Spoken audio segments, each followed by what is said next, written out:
You'll never amount to anything taking the easy way out." Those were the words my father spat at me in front of our entire family when I chose digital marketing over the family manufacturing business. 5 years later, as I signed the papers that saved them all from bankruptcy, I watched their smug smiles crumble into disbelief. The lazy child had just become their last hope. Before we jump back in, tell us where you're tuning in from, and if this story touches you, make sure you're subscribed because tomorrow I've saved something extra special for you. Growing up as the youngest of 3 children in the prestigious Wilson family came with expectations that weighed on me like concrete blocks. My father, Robert Wilson, had built Wilson Manufacturing from nothing but determination and old school grit, turning it into a regional powerhouse that employed over 200 people in our small Midwestern town of Lakefield. The Wilson name adorned the town's community center, the high school stadium, and practically every charity event within 50 miles. The Wilson legacy seemed predestined to continue through my siblings. My older brother James followed directly, in Dad's footsteps. Engineering degree from our father's alma mater, MBA from an Ivy League school, then straight into the family business where he quickly became Dad's right-hand man. My sister Catherine chose finance, graduating top of her class and becoming the company's CFO before she turned 30. Their framed achievements lined our family home's main hallway like museum exhibits of success. Then there was me, Ethan, the family's self-proclaimed disappointment. I still remember the exact moment the lazy label was first attached to my name. We were sitting at our massive oak dining table, the same one where we'd had formal Sunday dinners for the past 20 years. The chandelier cast harsh shadows across my father's face as I told my parents I wanted to study digital marketing instead of engineering or finance. My father's expression darkened immediately, his bushy eyebrows drawing together like storm clouds. "Digital marketing?" he scoffed, setting down his fork with a clank that echoed through the silent dining room. "That's not a real degree, Ethan. That's what people study when they can't handle real subjects." My mother glanced nervously between us but said nothing. She never contradicted my father. Not once in 30 years of marriage. "It's the future, Dad," I insisted, my voice smaller than I wanted it to be. "Everything's moving online. What businesses need," he interrupted, jabbing his finger toward me, "are solid foundations, engineering, finance, not kids playing around on Facebook all day calling it work." James smirked from across the table, swirling, his expensive scotch, a gift from Dad on his 25th birthday. "Maybe he's just looking for the easiest path. You know how Ethan is." I felt heat rush to my face, the familiar burning sensation of being the family punchline. "What's that supposed to mean?" "You've always taken shortcuts," Catherine chimed in, her tone matter-of-fact as she cut her steak into perfect squares. "Remember when you hired that neighbor kid to do your paper route?" "I was 12, I defended, and I paid him out of my earnings because I was working on building a website for the local bookstore. See?" My father gestured with his knife as if this proved his point. "Always looking for the easy way out. No Wilson has ever succeeded by taking shortcuts." That conversation wasn't just a disagreement. It was the official family verdict on my character. While I pursued my degree in digital marketing, paying my own tuition after my father refused, the lazy label stuck to me like glue. At every family gathering, every holiday dinner, every milestone celebration, the narrative remained the same. James and Catherine were the hard-working, successful children carrying on the Wilson tradition. I was the disappointment, the one who couldn't cut it in the real world of Wilson Manufacturing. "Your brother just closed that deal with Henderson Industrial," my father would announce proudly at Christmas. "Catherine's new financial strategy saved us over $2 million in taxes this quarter," he'd beam at Thanksgiving. And then, inevitably, his eyes would land on me with that familiar mixture of disappointment and resignation. "Ethan's still doing his internet thing." I tried not to let it bother me. I graduated with honors, took an entry-level position at a marketing firm in Chicago, and slowly built my reputation. I worked 60-hour weeks, often sleeping on the office couch, saved every penny, and studied everything I could about emerging digital markets. Within 3 years, I had launched my own digital marketing consultancy, Digital Lift, specializing in revitalizing traditional businesses for the online marketplace. I was making more money than I ever dreamed possible, but to my family, I was still the same lazy kid looking for shortcuts. Their opinions shouldn't have mattered anymore. I had my own life, my own success. I had even stopped going home for most holidays, tired of being the family's cautionary tale. Then, last December, I received an unexpected call from my sister. "We need to talk," Catherine said, her normally confident voice strangely muted. "It's about the company." I gripped my phone tighter, standing up from my desk in my downtown Chicago office with its view of the lake. "What about it?" A pause then. "We're in trouble, Ethan. Serious trouble." The Wilson manufacturing empire, it turned out, wasn't as solid as everyone believed. My father had refused to adapt to changing markets for years, dismissing online sales channels as fads. Competition from overseas had eaten into their profits. A major client had just canceled their contract, moving to a competitor with better digital integration. The company was 3 months away from bankruptcy, and the family reputation, the thing my father valued above all else, was on the line. "Why are you telling me this?" I asked, genuinely confused. I'd been the family outcast. For years, my business advice openly mocked at every turn. "Because," Catherine hesitated, her voice cracking slightly, "Dad refuses to change course, and James just agrees with everything he says. We need different thinking." I almost laughed at the bitter irony. For years, my different thinking had made me the family disappointment. Now, suddenly, it was valuable?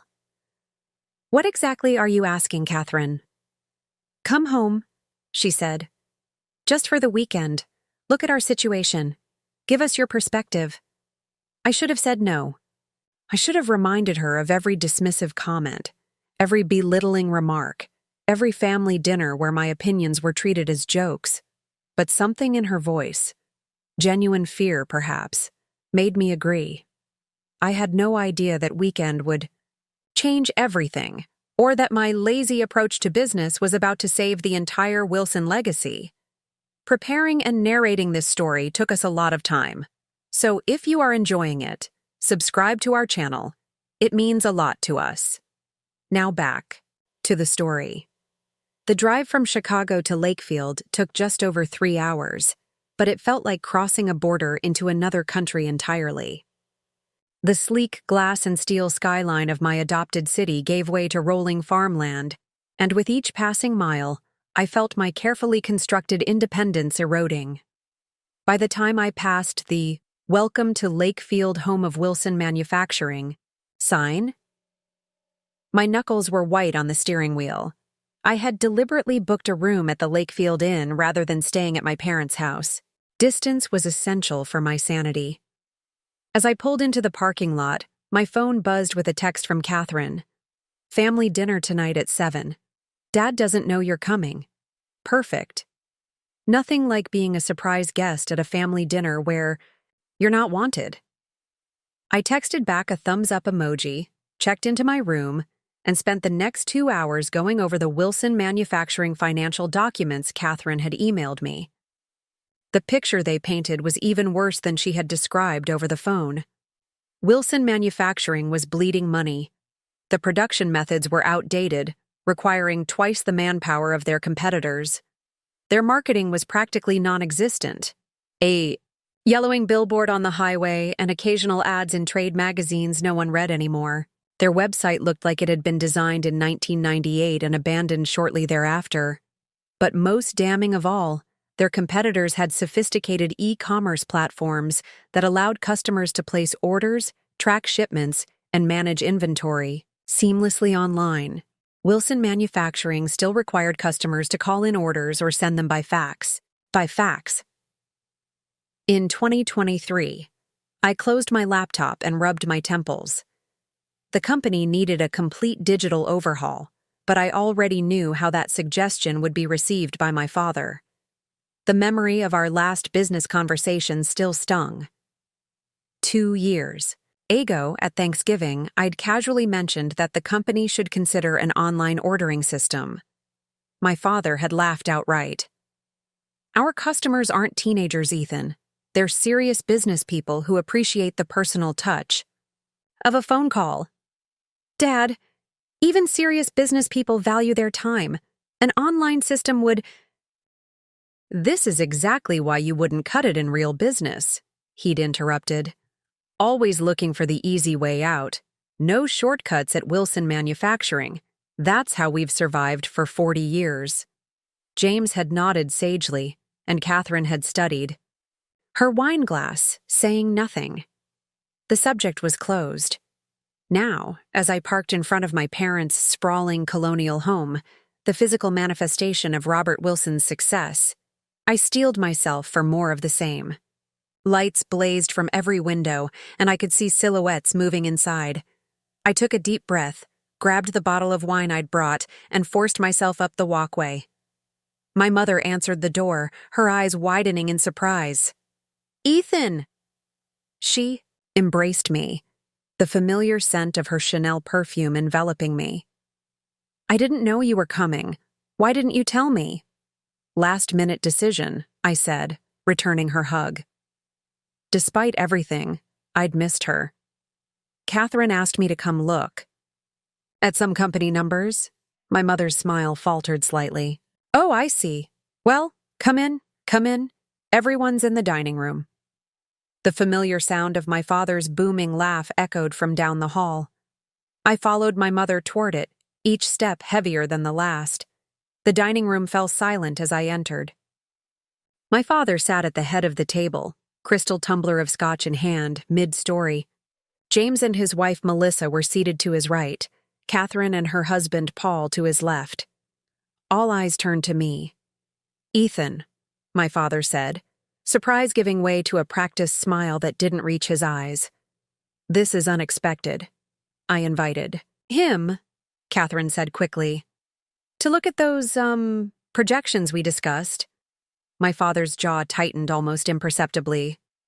I wasn't aware we needed outside consultation. I'm hardly outside, Dad, I said, taking the empty seat beside Catherine. I'm family, remember? An uncomfortable silence settled over the table. My mother hurried to break it. Well, this is wonderful. The whole family together again. Let me get another place setting. Dinner proceeded with excruciating politeness. We discussed safe topics. The weather, my nephew's baseball team, the new restaurant in town. No one mentioned the company's financial crisis. It wasn't until dessert that my father finally addressed the elephant in the room. So, Catherine tells. Me, you've been looking at our numbers, he said, his tone carefully neutral. I nodded, setting down my fork. I have? And? I glanced at Catherine, who gave me a small nod of encouragement. I took a deep breath. And you're in serious trouble. My father's face darkened. We're having a temporary cash flow issue. It happens in manufacturing. It's more than that, Dad, I said as gently as I could. You're 3 months from insolvency. The Henderson contract was keeping you afloat, and now it's gone. We'll get another contract, James interjected. We've got irons in the fire. With what pitch? I asked. Your production costs are 30% higher than your competitors. Your ordering system is archaic. Your web presence is practically non-existent. Why would any new client choose Wilson Manufacturing over companies that have modernized? My father set his tumbler down with a thud. We offer quality and reliability, 40 years of reputation. Not everyone is obsessed with this digital nonsense. The companies that are thriving are, I countered. Dad, I've spent the last 5 years helping traditional businesses transition to the digital marketplace. I can help you, but you have to. Be willing to change. A familiar look of dismissal crossed my father's face. And there it is, the easy way out. Throw up a fancy website and suddenly everything's fixed. It's not just a website, I said, fighting to keep my voice level. It's a complete digital transformation. Supply chain management, customer relationship systems, e-commerce integration, buzzwords, my father scoffed. Wilson Manufacturing succeeds through hard work and personal relationships, not computer tricks. I looked around the table. James was studying his dessert, clearly uncomfortable. Catherine looked desperate, silently pleading with me not to give up. My mother's eyes were fixed on my father, her expression fearful. Personal relationships won't save you when you can't make payroll next quarter, I said quietly. Dad, you're about to lose everything you've built. Everything. The room fell silent. My father stared at me, his expression unreadable. Then he pushed back from the table and stood. I thought Catherine was overreacting, he said coldly. Now, I see she's panicking and has dragged you into it. We've weathered storms before. We'll weather this one. Without shortcuts. He walked out of the room, the sound of his study door slamming echoing through the house. James quickly excused himself and followed. My mother looked torn, then hurried after them both. Catherine put her head in her hands. I'm sorry, Ethan. I thought if he heard it from someone else. It's not your fault, I said, reaching for my wine glass. He's never listened to me. I don't know why we thought he'd start now. Paul, Catherine's husband, spoke up for the first time. You know, I've been telling Catherine for years that the company needs to modernize, but no one listens to the in-laws either. I gave him a grim smile. Welcome to the club. Catherine looked up, her eyes unexpectedly determined. I shouldn't have asked you to come just to talk to Dad. That was never going to work. Then why did you? Because, she said, lowering her voice. I wanted you to see how bad things are. I wanted your honest assessment, and now I need your help. My help? Catherine, he clearly doesn't want— Not Dad, she interrupted. Me. James and Dad can keep doing things their way right into bankruptcy. But I have an idea, and I need your expertise to make it work. I raised an eyebrow. I'm listening. What? If we create a separate division? Wilson Digital. We take a portion of our existing inventory, set up an e-commerce platform, and test your approach without disrupting the main business. You'd need Dad's approval for that, I pointed out. Catherine smiled thinly. Not necessarily. As CFO, I have certain discretionary powers. I can allocate resources for exploratory business development without board approval. I stared at her in surprise. This was a side of my sister I'd never seen before. You'd be risking your position in the company, I said. If it fails, if we do nothing, there won't be a company, she cut in. Ethan, I'm not like James. I can see the writing on the wall. I just need someone who knows how to do this right. She reached across the table and gripped my hand. Will you help me? I should have said no. I should have gotten in my car and driven back to Chicago, back to the life I'd built far away from the Wilson family drama. But looking into my sister's eyes, I saw something I'd never seen before. Respect. Real respect for what I could do. I'll help on one condition, I said finally. Name it. I do this my way. No interference. No, that's not how we do things at Wilson Manufacturing. If we're going to save this company, we do it with the approaches that I know work. Catherine nodded without hesitation. Agreed. And just like that, I was pulled back into the family business I'd spent years running from. The irony wasn't lost on me. The lazy child was about to work harder than anyone to save a company that had never valued him. But this wasn't about proving myself to my father anymore. This was about proving something to myself. I could walk away and let Wilson Manufacturing fail, or I could step up and save it, even if no one ever gave me credit for it. The decision was surprisingly easy. Let's get to work, I said. Catherine and I spent the entire weekend working out of her home office, away from prying eyes at Wilson Manufacturing headquarters. We ordered takeout, drank too much coffee, and mapped out a strategy for Wilson Digital on her whiteboard. By Sunday evening, we had a comprehensive plan, a 3-month roadmap to launch an e-commerce platform for a curated selection of Wilson's most profitable products. "This could actually work," Catherine said, studying our notes with newfound hope. "If we can generate even a 15% increase in sales through digital channels, it might be enough to keep us afloat until we can implement the larger changes." "It'll work," I assured her. "I've done this exact transformation for companies in worse shape than Wilson." She smiled, a genuine smile that reminded me of when we were kids, before competition and family politics came between us. "Thank you, Ethan. I mean it." I didn't go back to Chicago that night as planned. Instead, I extended my stay at the Lakefield Inn and prepared for war. Because make no mistake, trying to drag Wilson Manufacturing into the digital age against my father's wishes would be nothing short of a battle. Monday morning arrived with a sense of foreboding. Catherine had arranged for me to have visitor access to the Wilson Manufacturing headquarters, a sprawling facility on the outskirts of town. As I drove through the security gate, memories flooded back. Summer jobs working on the production floor, my father's rare nods of approval when I mastered a new skill, the crushing disappointment in his eyes when I announced I wouldn't be joining the family business. Catherine met me in the lobby, professionally dressed and all business.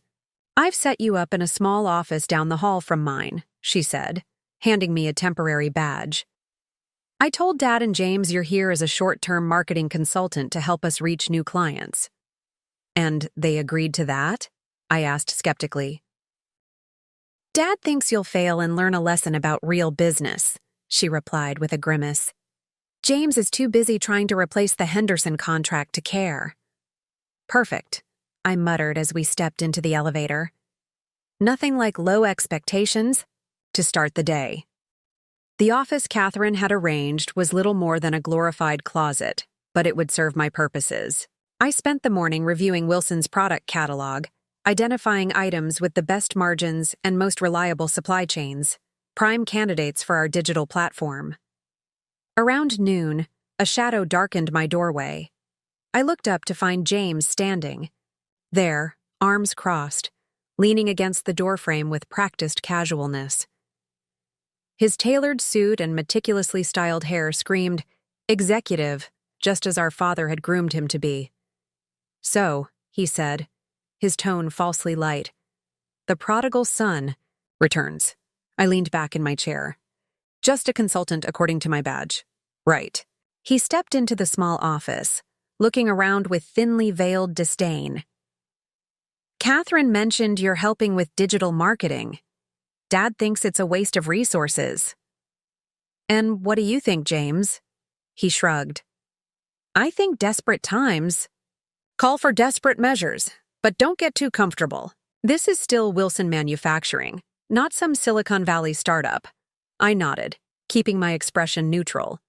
"Noted." He lingered, studying me.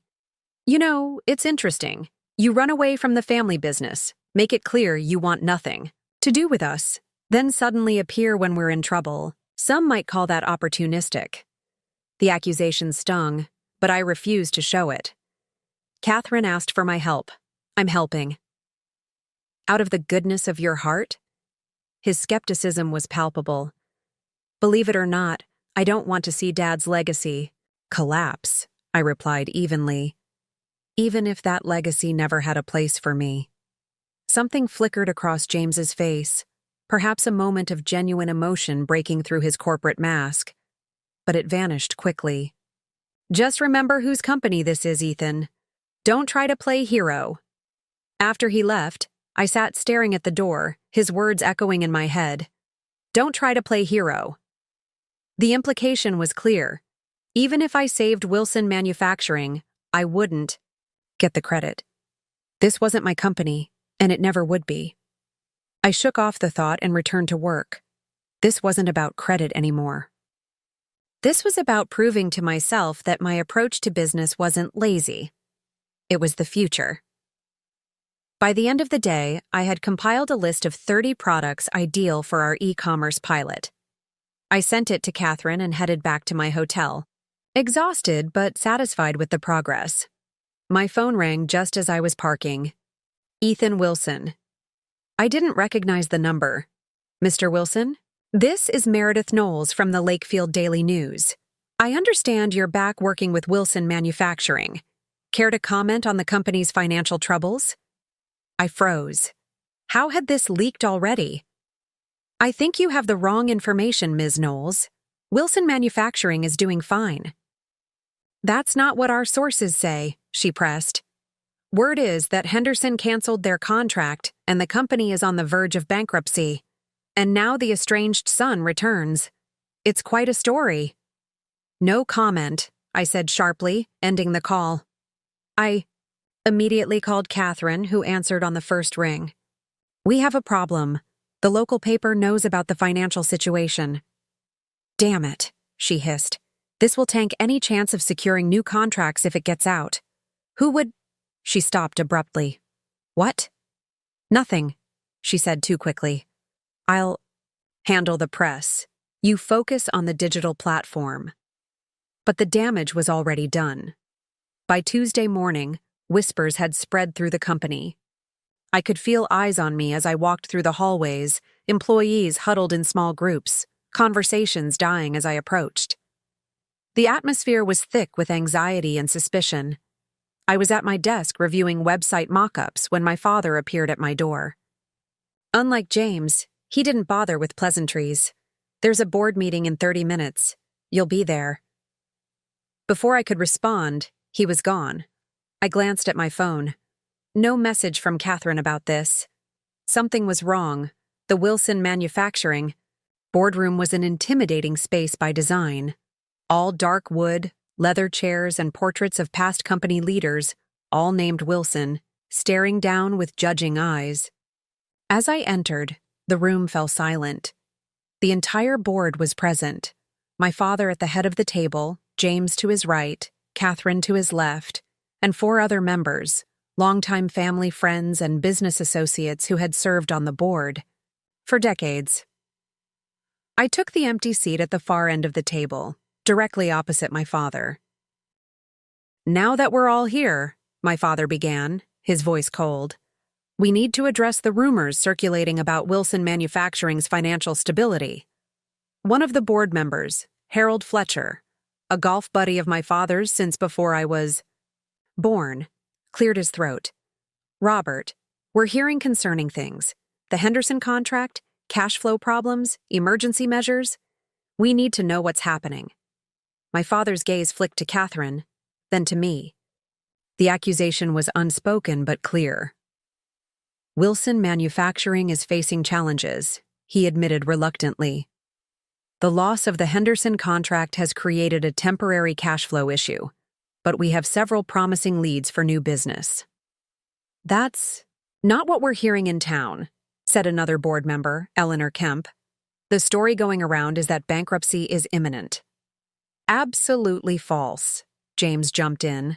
We have sufficient operating capital for at least 6 months, and we've implemented cost-cutting measures. Then why is Ethan here? Harold asked bluntly, turning to me. No offense, son, but you've made it clear the family business wasn't for you. Now suddenly you're back as some kind of digital consultant? It reads like a desperate move. All eyes turned to me. I could see Catherine's pleading expression. Don't reveal the full plan yet. My father's stony glare. James's barely concealed hostility. The manufacturing sector is changing, I said carefully. Digital integration isn't just a luxury anymore. It's essential for survival. Catherine recognized that Wilson Manufacturing needed to expand its digital footprint to remain competitive. I have expertise in that area. It's as simple as that. Eleanor Kemp raised an eyebrow. And this expertise, it's proven? Your little marketing business in Chicago is successful enough to save a 40-year-old manufacturing company? The condescension in her tone was unmistakable. Little marketing business. As if what I did was playing with toys compared to real business. Digital Lift has transformed 11 traditional businesses in the last 3 years, increasing their revenue by an average of 42%, I stated flatly. 3 of those were manufacturing companies larger than Wilson. So yes, my expertise is proven.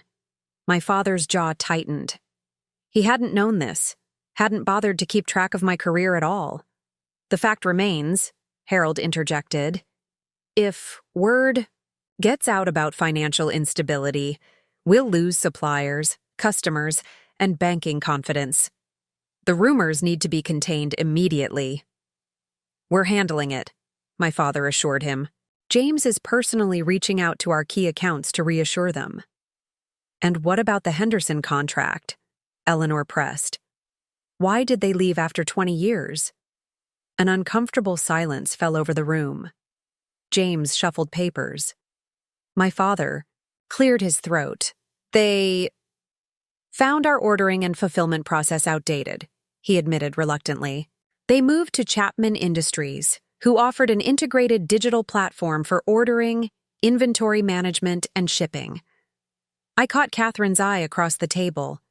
This was exactly what I had been warning about for years. Harold leaned forward. So they left because we're behind technologically? And your solution is to bring in your son who's been saying this for years, but only after we're in crisis? My father's face reddened. We're exploring all options to stabilize the company. Ethan's input is just one avenue we're considering. With all due respect, Robert, Eleanor said, her tone suggesting very little respect at all. It sounds like you ignored warnings about modernization until it became critical, and now the company's future is at stake. The boardroom erupted into multiple conversations, accusations flying. I sat silently, watching the facade of Wilson Manufacturing's stability crumble in real time. Catherine looked shell-shocked. James was frantically trying to reassure the board members. And my father looked older than I'd ever seen him, the weight of potential failure visibly crushing him. When the chaos subsided, Harold addressed me directly.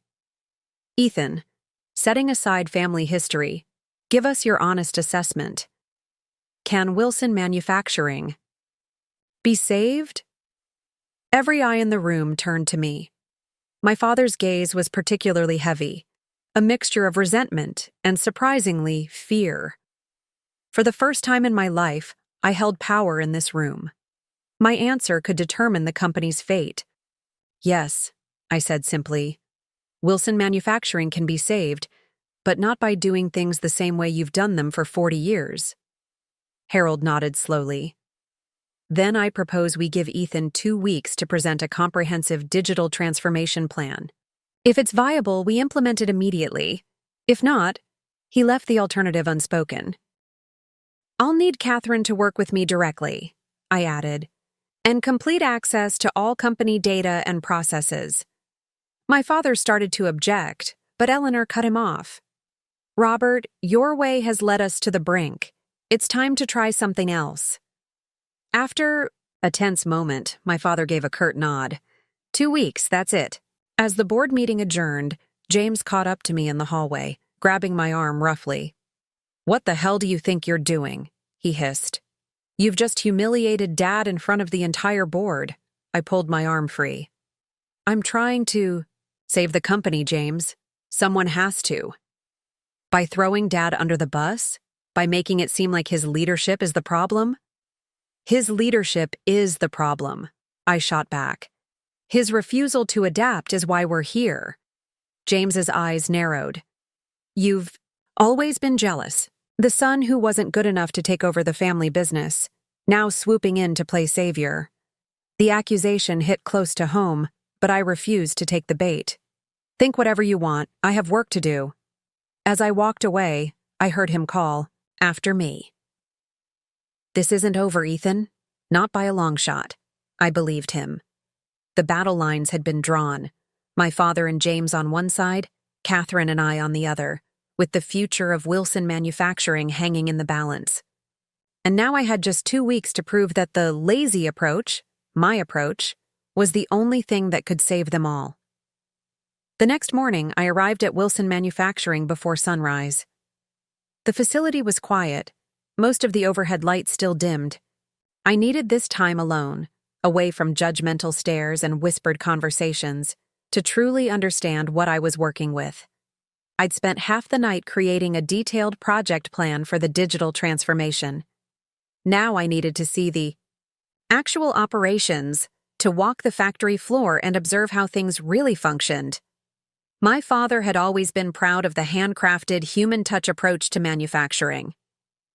I needed to determine how much of that was genuine quality control and how much was stubborn resistance to automation.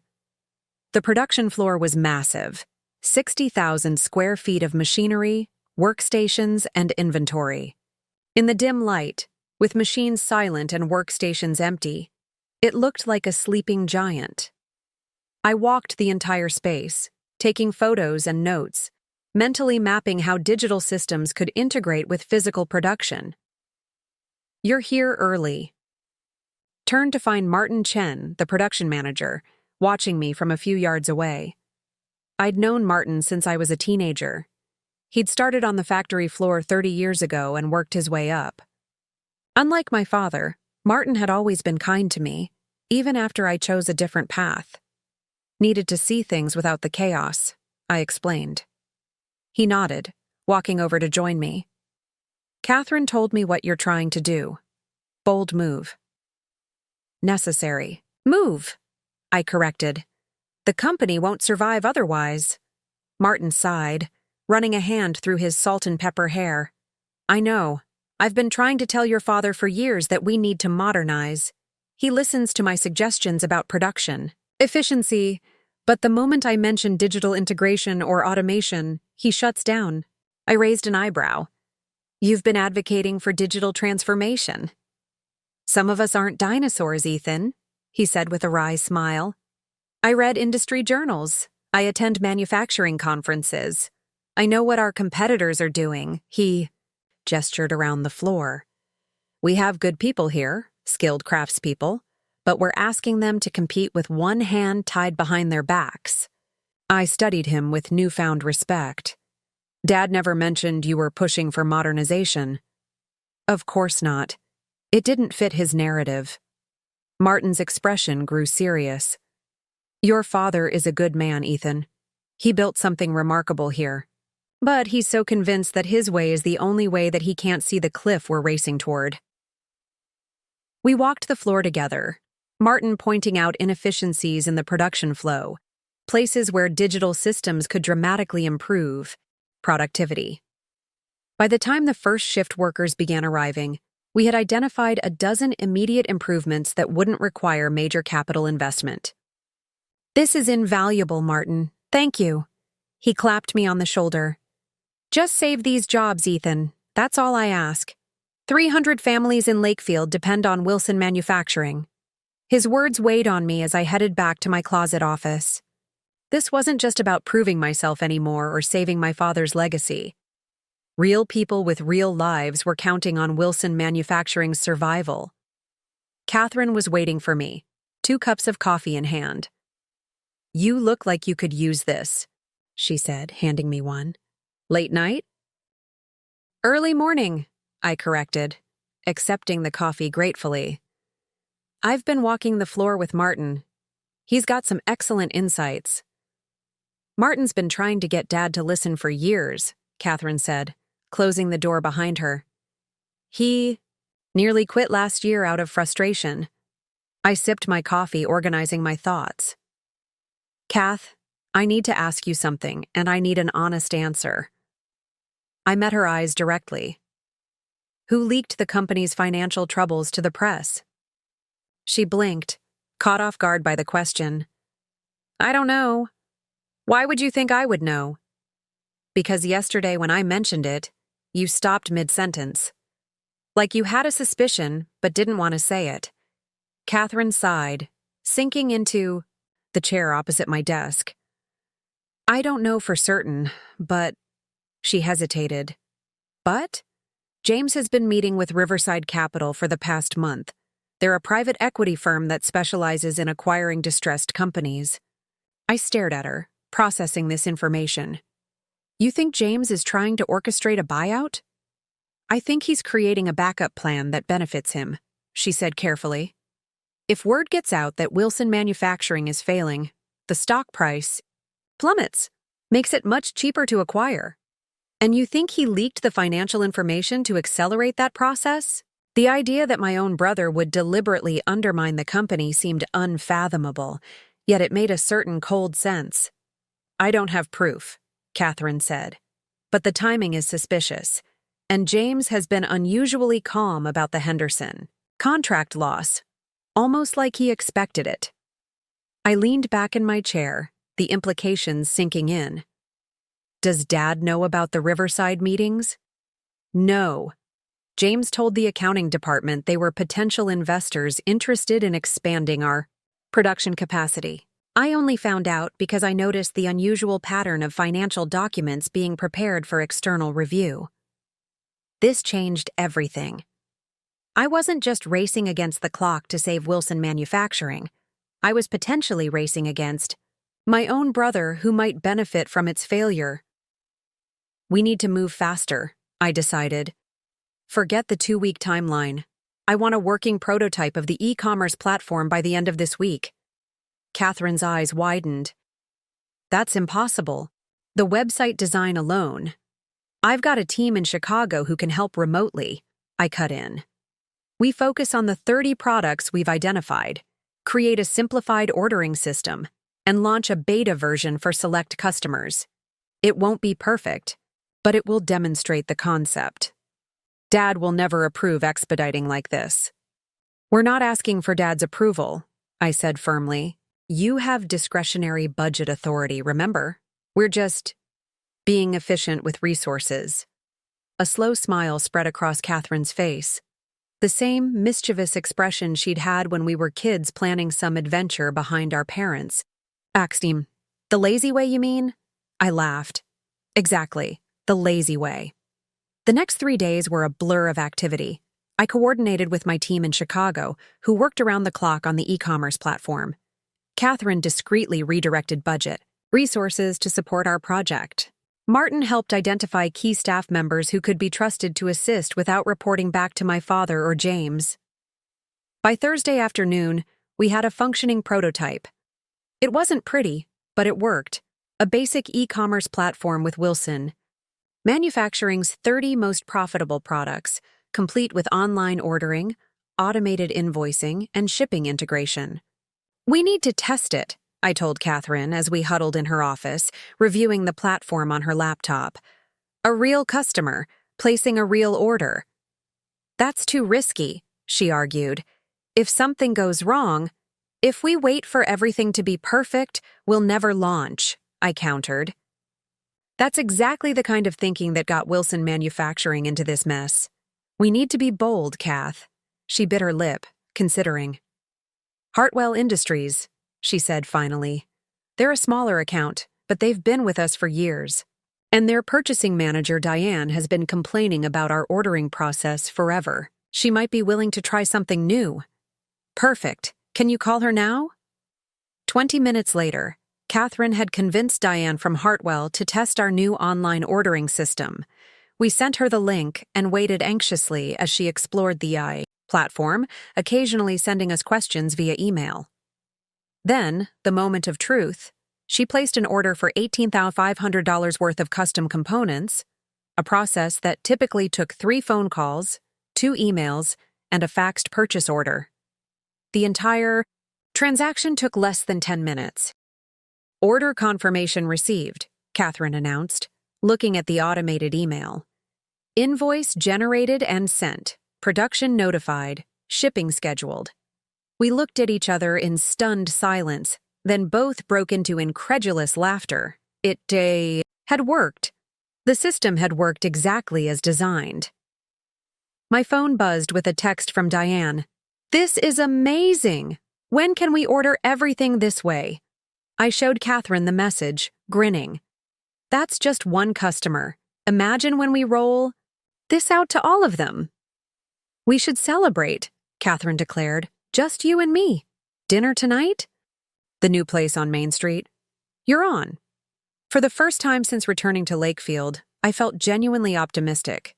We had proof of concept, actual evidence that the digital transformation could work. One customer's enthusiasm didn't save the company, but it validated everything I'd been saying for years. The path forward was clear. That evening, I met Catherine at Riverfront Grill, a new restaurant overlooking the Lakefield River. The place was busy, a good sign for the local economy, and we had to wait at the bar for our table. I ordered us both the specialty cocktail, something with bourbon and local honey. "To Wilson Digital," Catherine said, raising her glass in a toast. "To the future," I countered, clinking my glass against hers. As we sipped our drinks, Catherine's expression grew more serious. "I need to tell you something, Ethan. Something I should have said years ago." "That sounds ominous." She shook her head. "It's not, exactly. It's just, I owe you an apology. All those years when Dad and James dismissed your ideas about digital business, I stayed silent. I knew you were right, but I was too afraid to stand up to them." The admission surprised me. "You were the CFO, Kath. You had more power than you think." "Power isn't just about your title," she said quietly. "It's about having the courage to use it. I didn't have that courage, not until the company was on the verge of collapse." She met my eyes directly. "I'm sorry, Ethan. I should have supported you." The sincere apology touched me more than I expected. For years, I'd felt completely alone in my family. The odd one out, the one who didn't fit the Wilson manufacturing mold. Hearing Catherine acknowledge that I'd been right all along was surprisingly healing. "Water under the bridge," I assured her. "We're fixing it now. That's what matters." Our table was ready, and as we were being led through the restaurant, I noticed a familiar figure at a corner table. James, deep in conversation with a man I didn't recognize.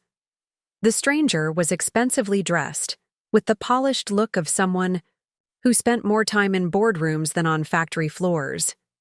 Catherine followed my gaze and tensed. "That's Edward Russo," she whispered. "From Riverside Capital." The pieces clicked into place. James wasn't just planning for a potential buyout, he was actively pursuing it, even as Catherine and I worked to save the company. "Should we confront him?" I asked quietly. Catherine shook her head. "Not here, and not yet. We need more information." Throughout dinner, I found my attention drifting to James's table. The animated conversation, the documents being reviewed, the handshakes. It was clearly more than a casual meeting. "What do you think they're discussing?" I asked Catherine. She twirled pasta on her fork, considering. "Based on the timeline, probably finalizing the terms of a potential acquisition. Riverside typically offers pennies on the dollar for distressed companies, strips their assets, and sells off the pieces."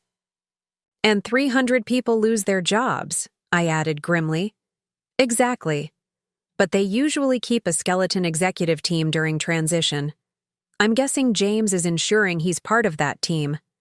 The realization was like ice water in my veins.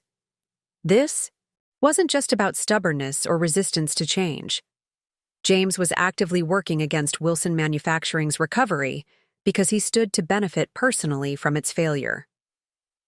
As we walked back to our cars after dinner, Catherine voiced what we were both thinking. "We can't tell Dad about James. Not yet. He'll never believe it without concrete proof, and confronting James prematurely would just drive him underground." "Agreed," I said. "We stay the course. Focus on the digital transformation. Build something so successful that a buyout becomes unnecessary." Catherine nodded, then surprised me with a quick hug. "Thank you, Ethan, for coming back when I asked, for not giving up on us, even after everything." As I drove back to my hotel that night, a strange sense of clarity settled over me.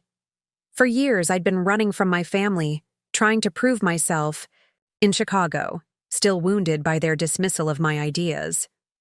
But now, ironically, it was those very ideas, the ones that had earned me the lazy label, that might be the family's salvation.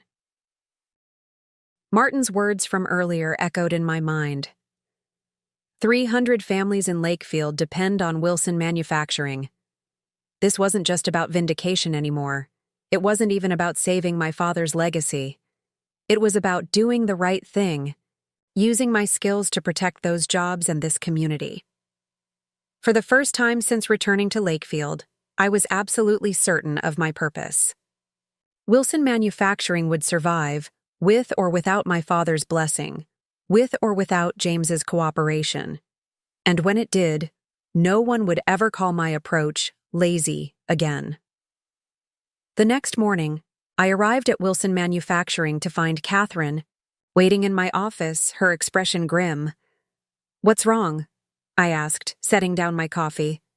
"Dad's called an emergency executive meeting for 9 a.m. Everyone will be there. The board members, department heads, James." She lowered her voice. "And Edward Russo from Riverside Capital." My stomach dropped. "He's moving faster than we thought." "Much faster." "I think he's planning to announce the acquisition today." Catherine ran a hand through her hair, a rare display of anxiety from my usually composed sister. "We're not ready, Ethan. We have a prototype and one test customer. That's not enough to counter an acquisition offer." I checked my watch. 8:15 a.m. "What do we have that's concrete? Actual results, not just plans." Catherine pulled out her tablet and pulled up a spreadsheet. Hartwell placed 3 more orders.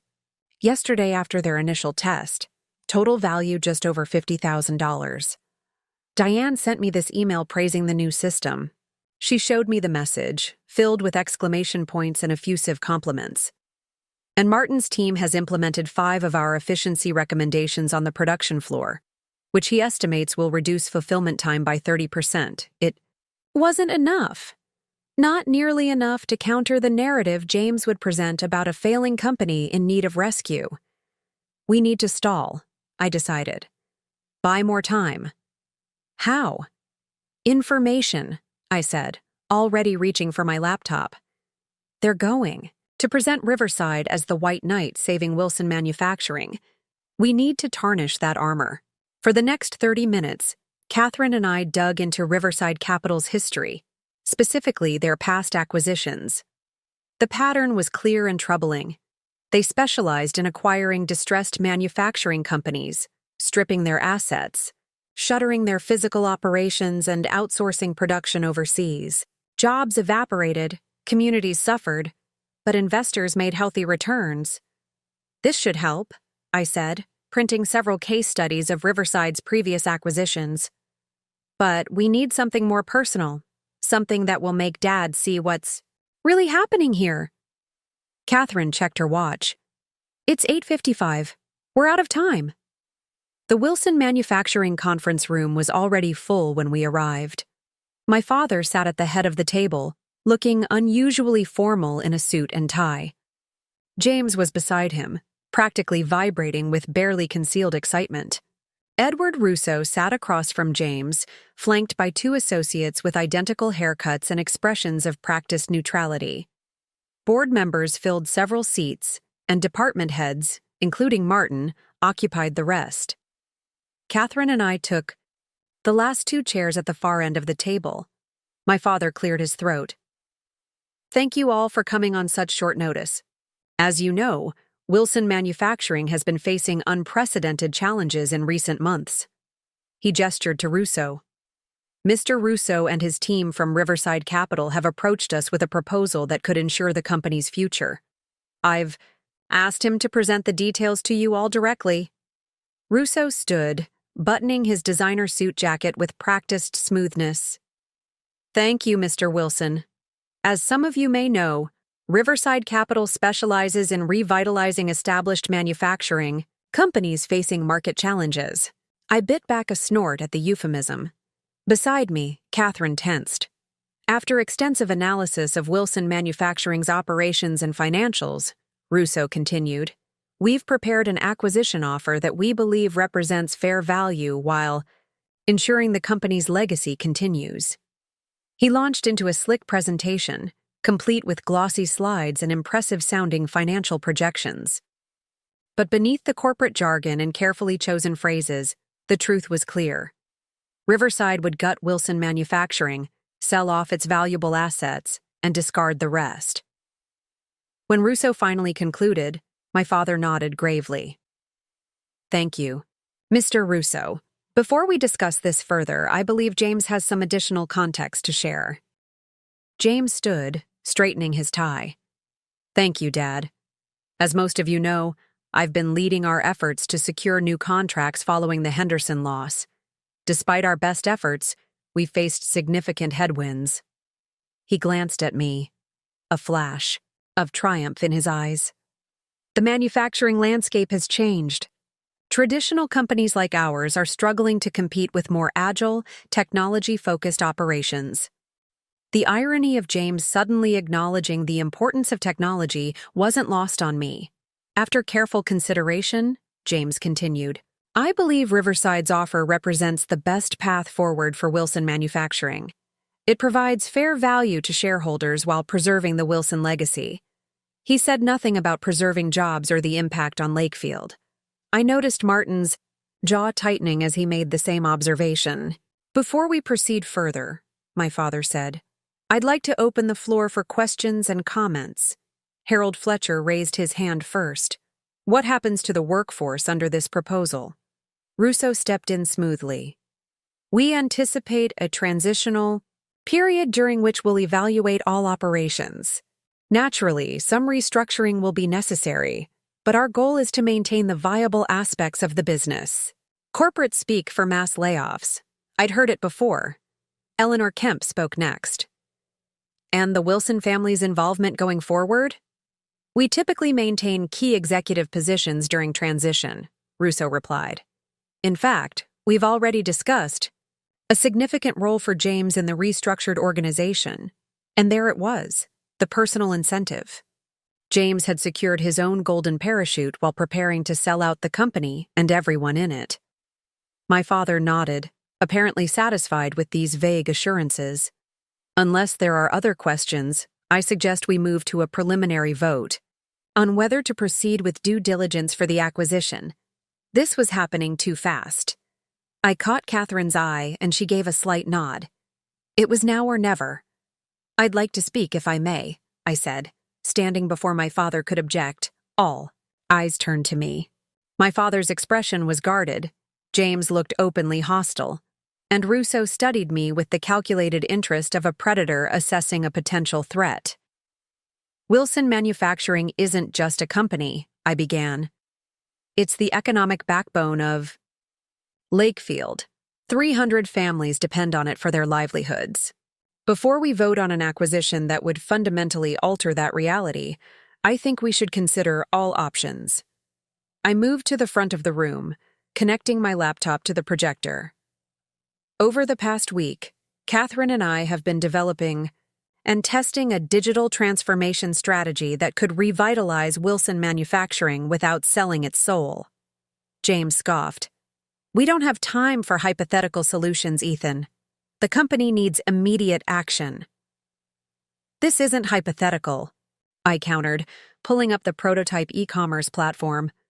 "This is already working.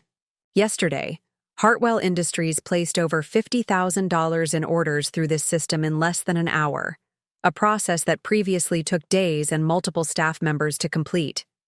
Murmurs rippled through the room. I pressed on, showing screenshots of Diane's enthusiastic email. "Additionally, we've identified and implemented production efficiencies that have already reduced fulfillment time by 30%, I continued, nodding to Martin, who confirmed this with a thumbs up. "This is just the beginning. With a comprehensive digital transformation, Wilson Manufacturing can not only survive, but thrive in the modern market." My father's brow furrowed.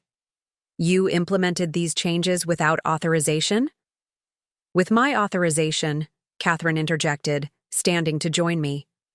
"As CFO, I allocated resources to an exploratory business development initiative, which falls within my discretionary authority." Russo cleared his throat. "This is all very interesting. but a few small operational improvements can't address the core, fundamental financial challenges facing Wilson Manufacturing. Perhaps not, I agreed. But before you vote, you should also understand exactly what Riverside Capital does to the companies it acquires.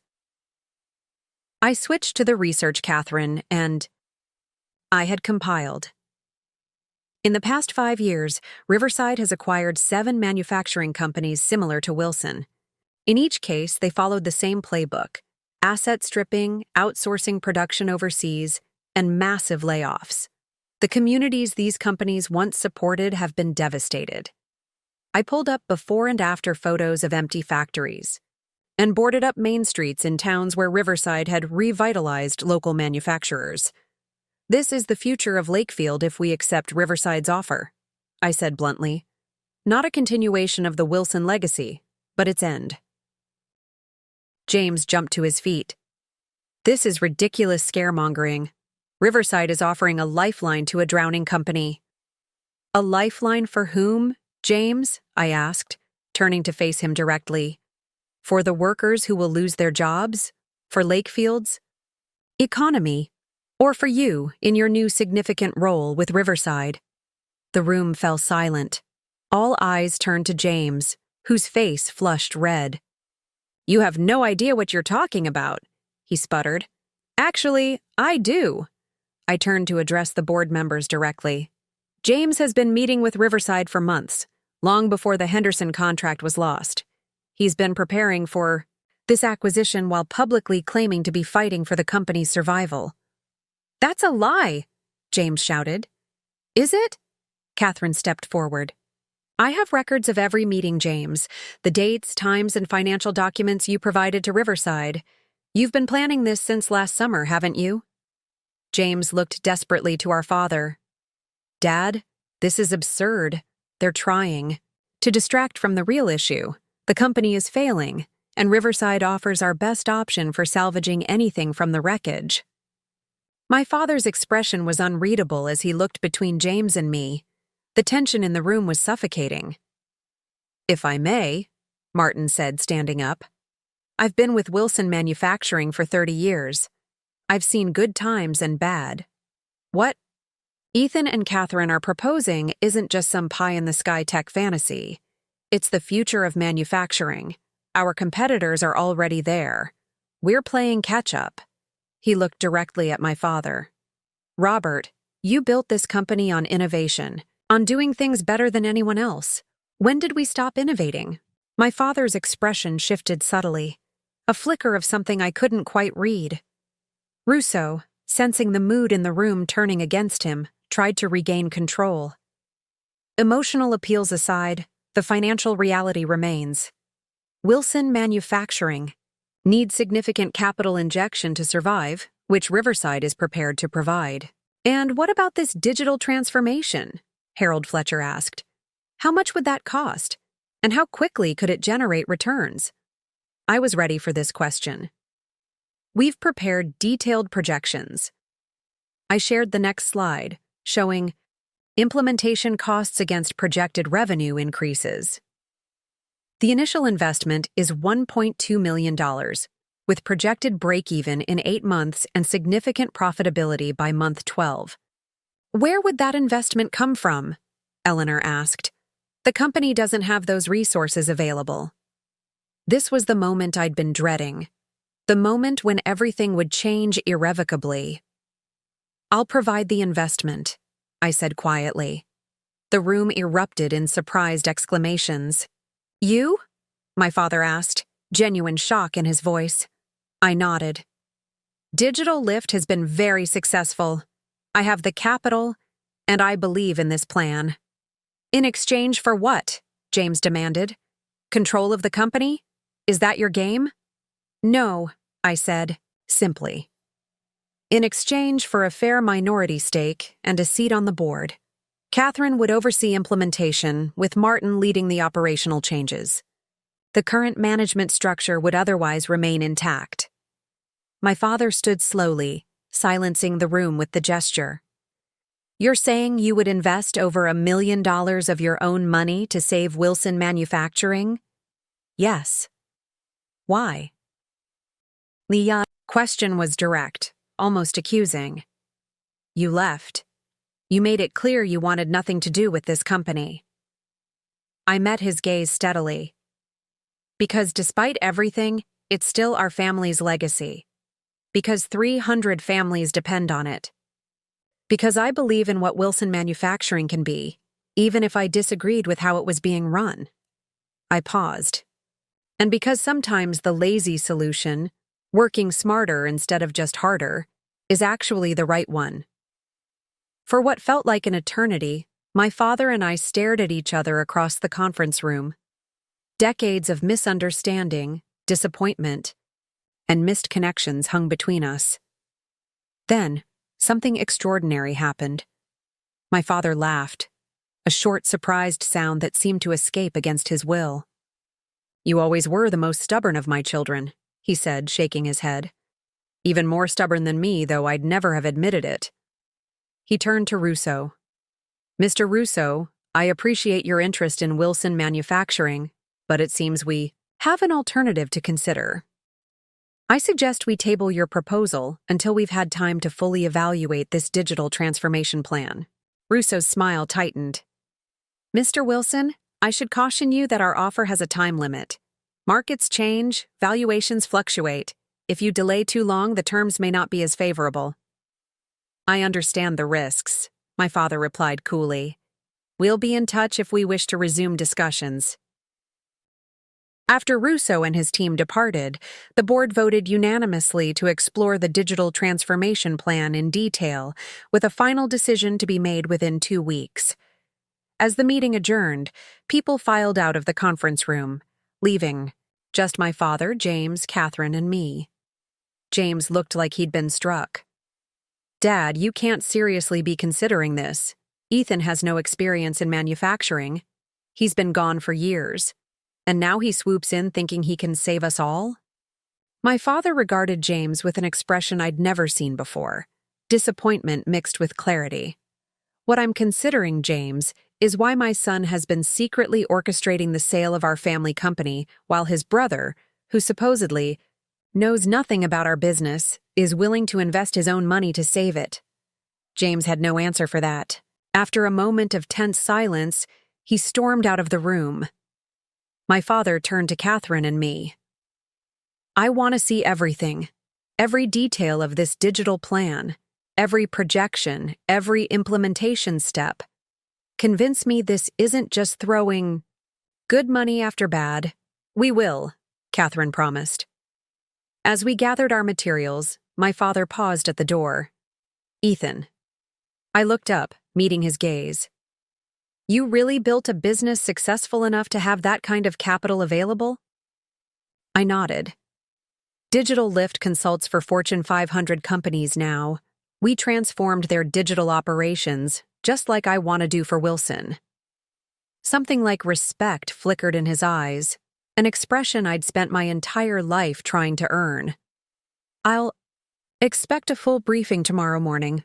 Both of you. With that, he left. Catherine let out a long breath. That was not what I expected. Me neither, I admitted. I thought he'd shut us down immediately. Maybe he's finally realizing that the lazy approach has merit, she said with a small smile. I shook my head, still processing what had just happened. This is just the beginning, Kath. James won't give up easily, and Dad hasn't actually agreed to anything yet.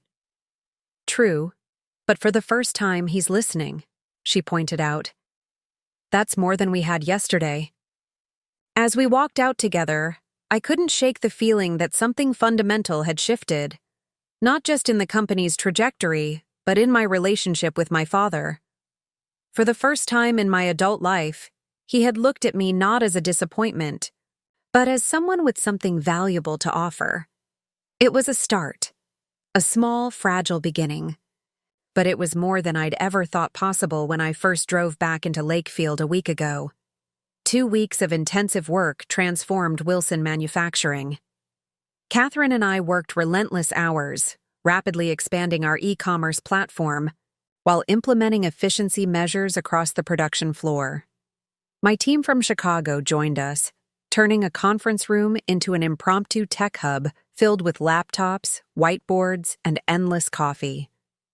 Most surprisingly, my father attended every briefing, asked pointed questions, and actually listened to the answers. He didn't suddenly become a digital enthusiast, but he approached our project with the same methodical attention he'd applied to manufacturing for 4 decades.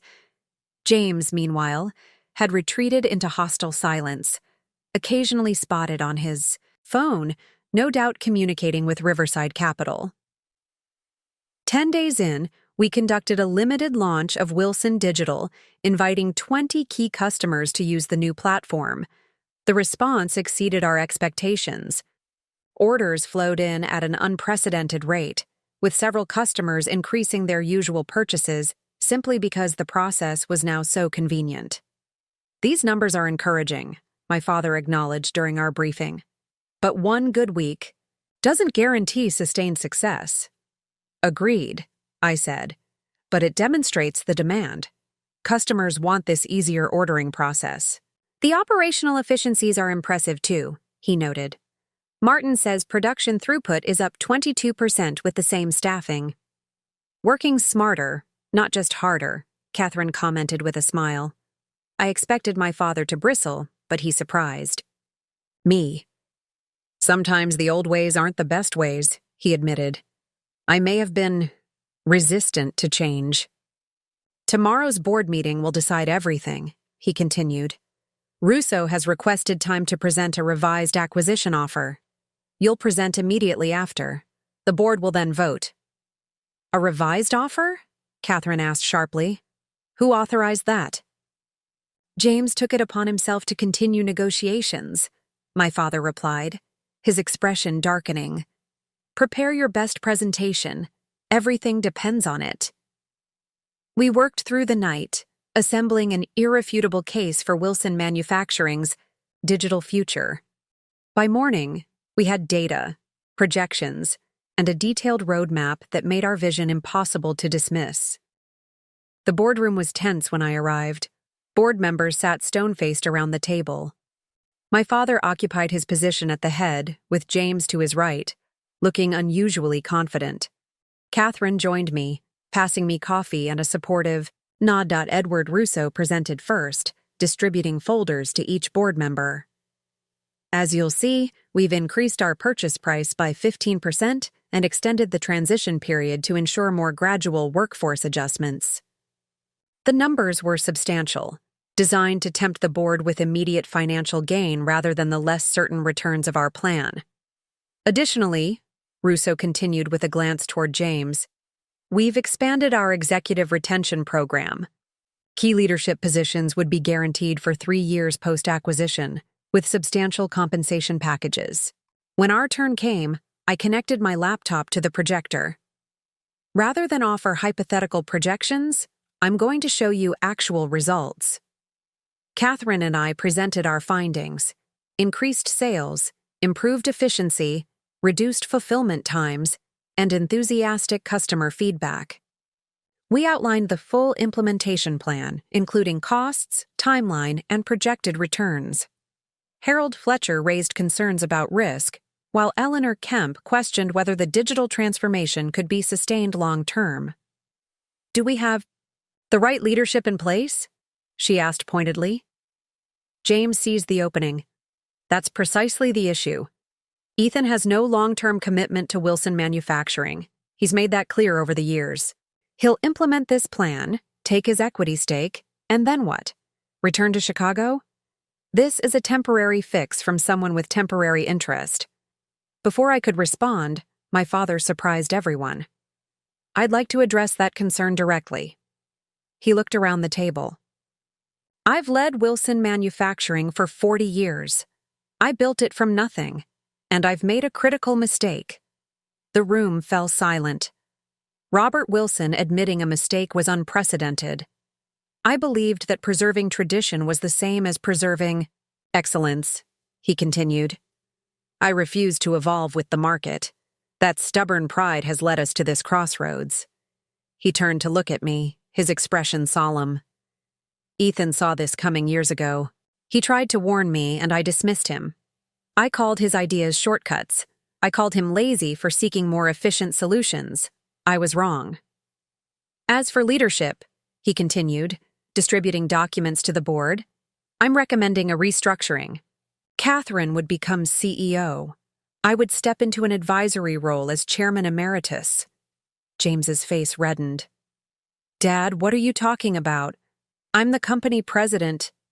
And Ethan, my father continued, ignoring James's outburst, would become Chief Innovation Officer, leading our digital transformation as a full-time executive.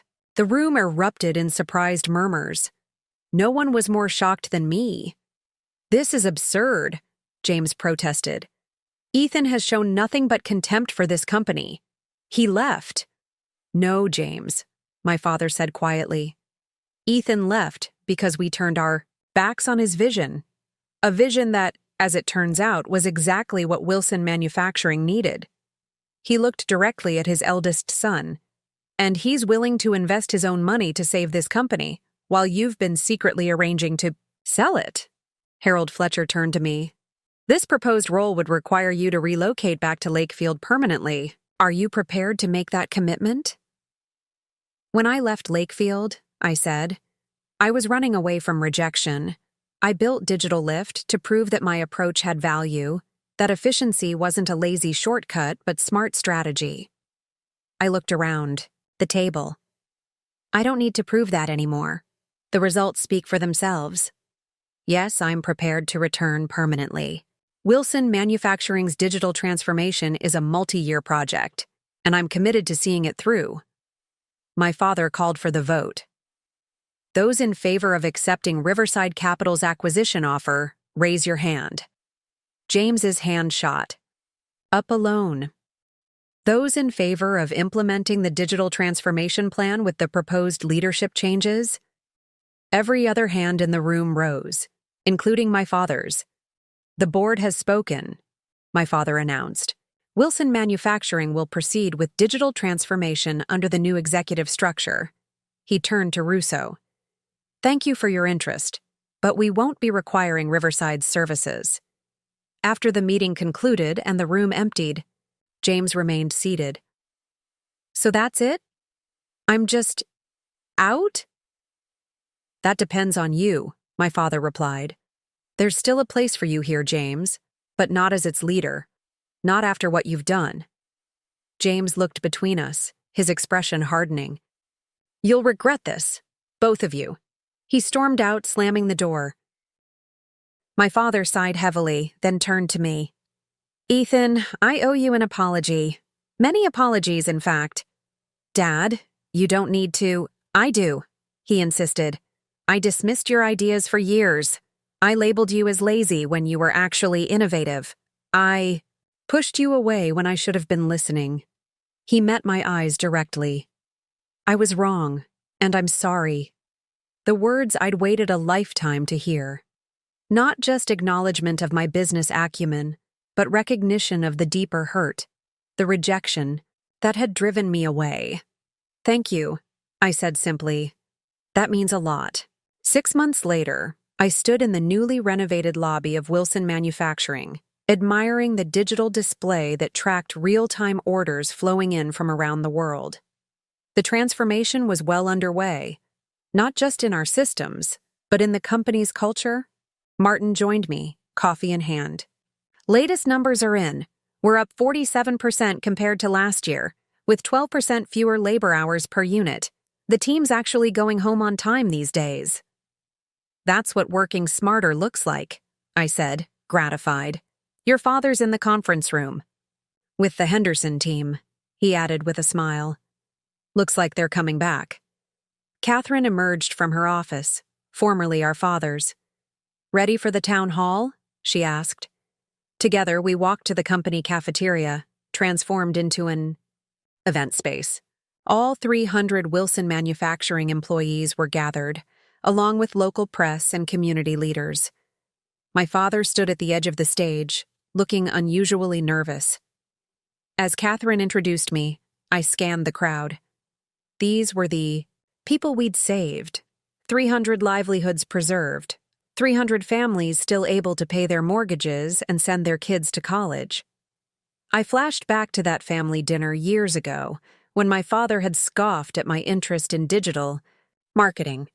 That's not a real degree, Ethan. That's what people study when they can't handle real subjects. How far we'd come. The lazy approach, working smarter instead of harder, had not only saved Wilson Manufacturing, but transformed it into something better than before. None of this would have been possible without the vision of our Chief Innovation Officer, my brother, Ethan Wilson. As I stepped up to the podium amid applause, I caught my father's eye.